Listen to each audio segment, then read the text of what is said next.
Et c'est l'heure de l'invité sur Medi 1 TV. On aborde ce soir deux thématiques hautement stratégiques pour le développement du continent. La technologie géospatiale et ensuite le récent partenariat entre l'Éthiopie et le géant chinois Alibaba pour la transformation numérique de l'économie éthiopienne. Pour en parler justement, joint en direct depuis notre studio de Rabat, Driss Issaoui, économiste et consultant pour Medi 1 TV. Bonsoir. Bonsoir. D'abord, la journée africaine de la technologie numérique de la Terre, célébrée récemment, a mis l'accent sur l'importance stratégique de la technologie géospatiale comme un élément important qui contribuera à faire avancer le programme de transformation pour le développement de l'Afrique. En quoi cette technologie est-elle aussi cruciale pour le continent ? Vous savez, tout le diagnostic qui a été fait sur le développement territorial de l'Afrique a toujours posé le problème de la reconnaissance des terrains, des transformations entre les espaces urbains, périurbains, ruraux, etc. Et tout cela ne pouvait pas, c'est-à-dire à chaque fois qu'on faisait un plan, il était extrêmement difficile de se dire où est-ce que nous en sommes.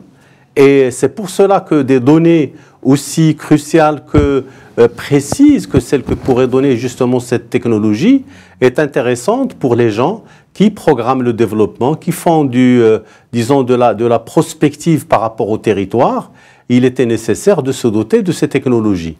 Et justement, il y a pas longtemps, il y a eu une journée qui s'est tenue pour discuter de cela avec la Commission économique pour l'Afrique et pour justement voir dans quelle mesure les pays africains pouvaient justement...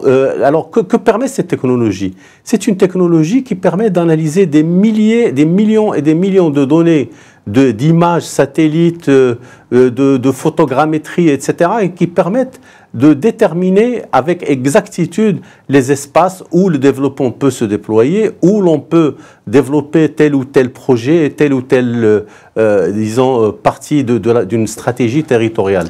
Avant, ce n'était pas possible. On ne disposait pas d'éléments d'information aussi précis que cela. Alors, quelles sont les autres utilisations possibles justement de ces technologies en matière de développement en Afrique ?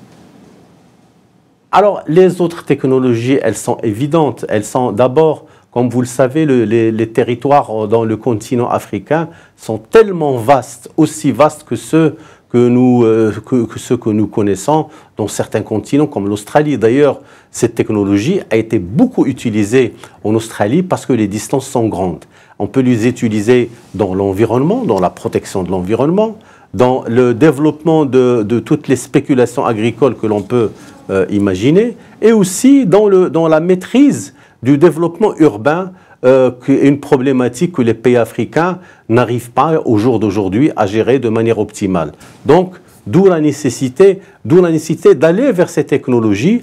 Et aujourd'hui, comme je vous ai dit, c'est une technologie développée il n'y a pas longtemps en Australie, qui a été transférée vers l'Afrique et qui connaît aujourd'hui des applications des plus heureuses, avec bien entendu l'intervention de la Commission économique pour l'Afrique et d'autres partenaires importants qui sont bien entendu attachés à ce développement.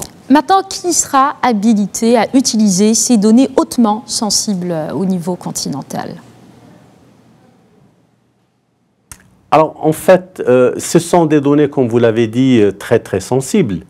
L'avantage qu'il y a avec cette technologie, c'est qu'on peut l'utiliser pratiquement en temps réel.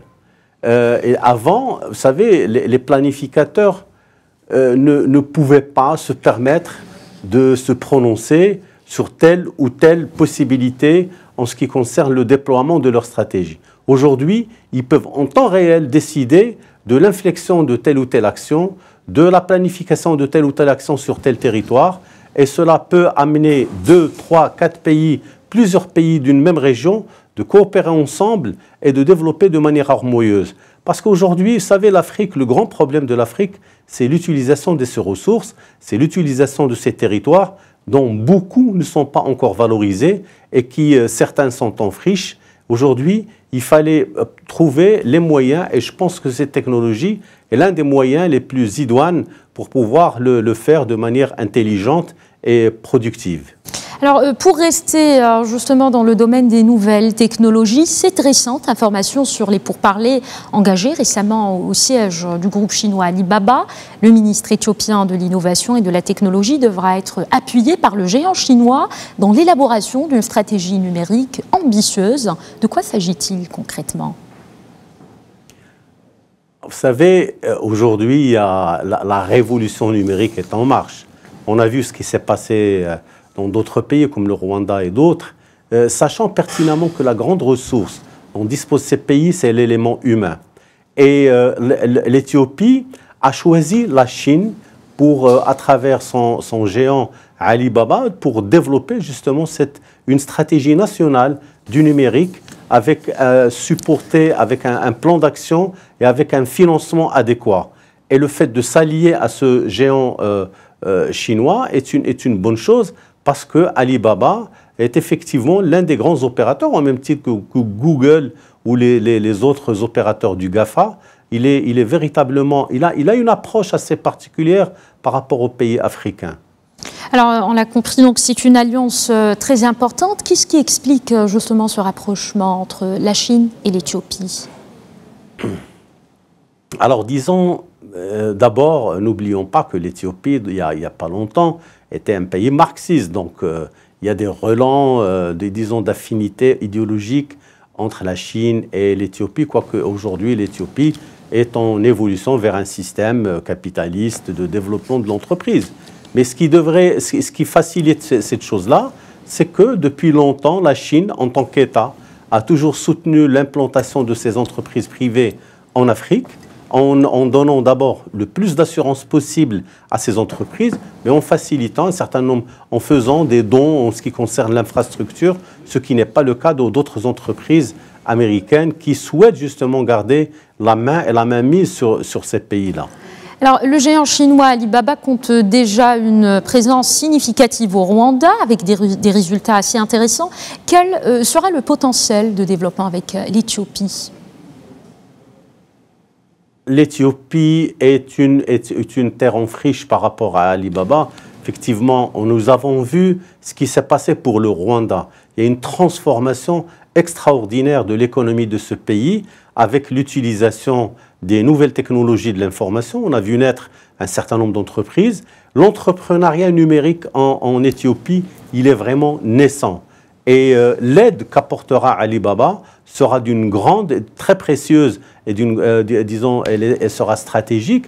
Pourquoi? Parce qu'il faut justement donner la main à ces PME, à ces petites entreprises éthiopiennes qui vont pouvoir se développer dans le cadre d'une vision globale, d'un plan national que Alibaba est en train de soutenir sur le plan technologique. Parce que vous savez, les choix technologiques sont déterminants dans ce genre de stratégie et qui ne peuvent se développer que par le soutien qu'apportent disons des géants comme ceux-là.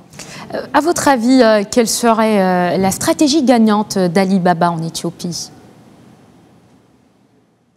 Elle est très claire, c'est-à-dire que déjà, ils sont présents sur le Rwanda.